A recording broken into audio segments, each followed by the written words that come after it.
Thank you so much for coming on with us. Perfect timing there because we now have Bob Chapman. Bob Chapman, I want to get your take with internationalforecaster.com. They're once a week visit with us on what's happening with the economy this week. Thousands of dealerships. They're saying 1,000-plus Chrysler, 1,300. I've got the article. I think it's 1,300. You can correct me if I'm wrong.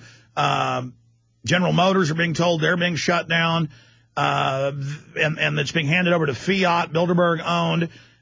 Gold is exploding. Bob, what's coming up in this interview? Well, I think that Chrysler is talking about 38,000 jobs being lost. And I don't think that figure's been bandied around yet. And it's just devastating. And, of course, this is a reflection of the policies that have been in place since about 1980 of moving all sorts of manufacturing and industry out of the United States under the guise of free trade, globalization, offshoring, and outsourcing. And stay there. Got a break. We'll come back. We'll get into that. Yeah, this is the glories of globalization. This is the glories of NAFTA and GATT, the glories of the New World Order. And George Soros and others are saying it is glorious for them, but not for you, not for me. Bob Chapman, our guest, internationalforecaster.com. Our sites are prisonplanet.tv, prisonplanet.com, and Infowars.com. Stay with us. Got a big news blitz coming up the last 5 minutes of the show or so with Bob Chapman. We're going to play a video clip of an American in England having the police come over and say, you can't videotape any of these downtown buildings. He's about 100 yards away from the U.S. Embassy. We're going to charge you with terrorism. They promised when they passed that law it wouldn't be misused. They've arrested hundreds of journalists, mainline journalists as well, in England, saying you can't videotape anything now.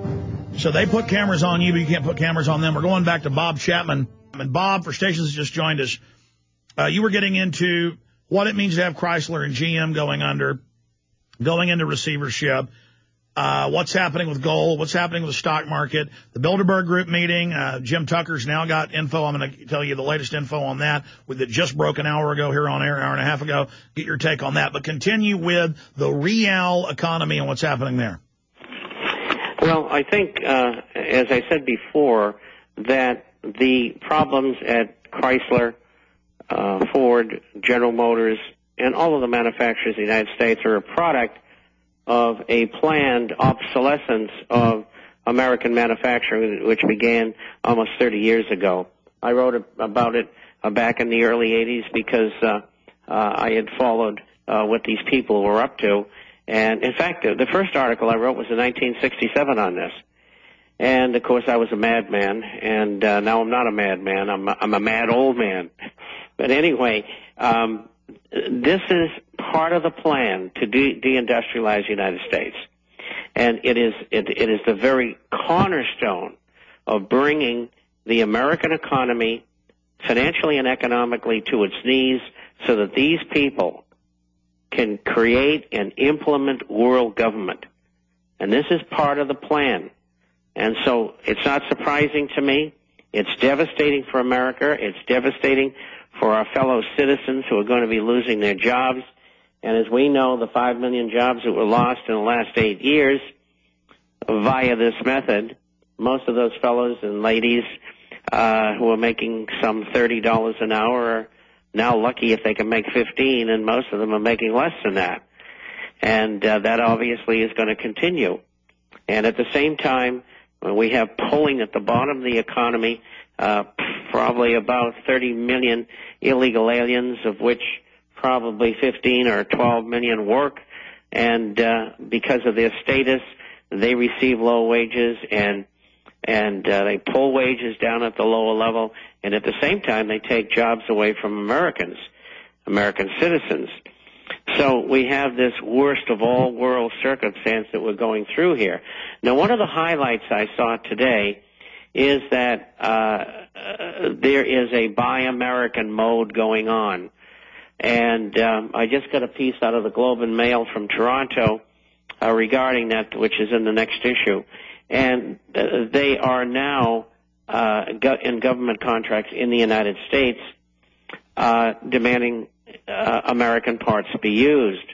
And in Canada, they're retaliating by municipalities and other governmental units not using Made in America implements, equipment, whatever you want to call it. And the point I'm getting at here is this is the beginning, and it's not a trade war.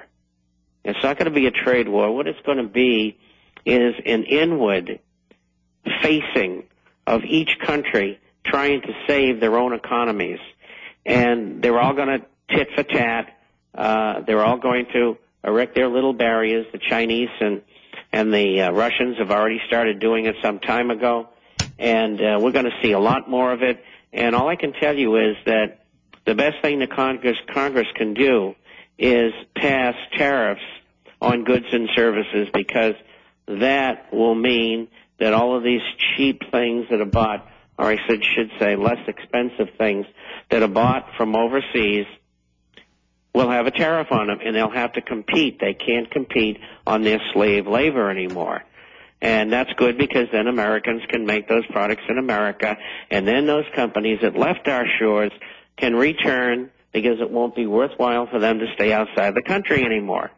And unfortunately, I'm the only commentator and letter writer that I know of who advocates this, and I wish more would. But anyway, this is where all this came from.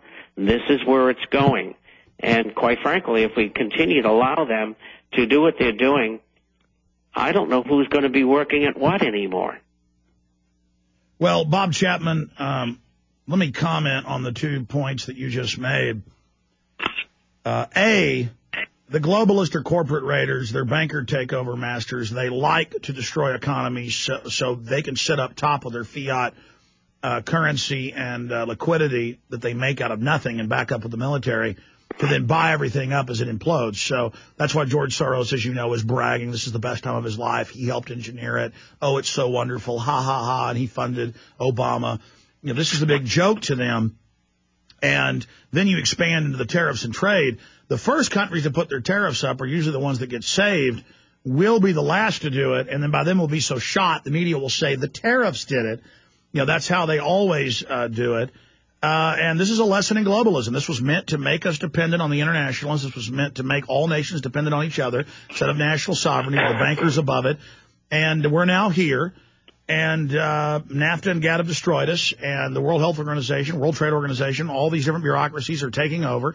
The Bilderberg Group agenda is to set up this new World Health Organization with total power over all our health departments.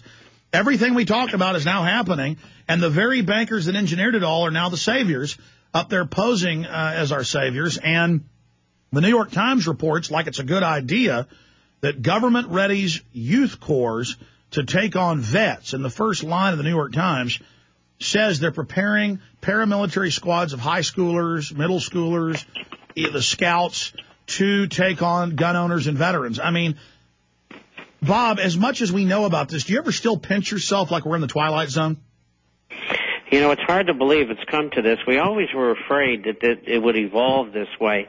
And when I saw those children, of course, they're young adults with mock weapons being trained to combat terrorists, and I have it in the next issue as you have, and I was shocked.